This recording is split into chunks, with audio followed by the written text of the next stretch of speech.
23 জানুয়ারি all India radio সেই সময় নেতাজি জয়ন্তী বলাই হতো না। আপনি যা বলছেন তার মানে অনিতা পাফ তিনি নেতাজি সুভাষচন্দ্র মেয়ে নন। লিগালি বায়োলজিক্যালি কেউ না।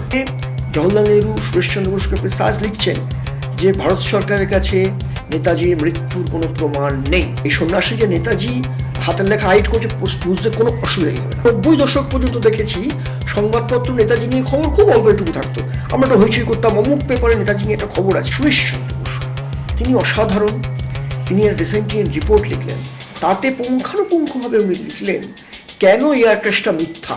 খেয়ায় উনি আসেননি, তার প্রতি যে অবিচার যে অন্যায় হয়েছে ফ্রম দ্য ভেরি বিগিনিং নেতাজিকে নিয়ে, তার ছবিটাকে আমরা ব্যবহার করেছি, তার ইমেজটাকে ব্যবহার করেছি, তার ধন সম্পত্তি জমি জমা ইত্যাদি আমরা নিয়েছি, কিন্তু নেতা মানুষটাকে আমরা চাই।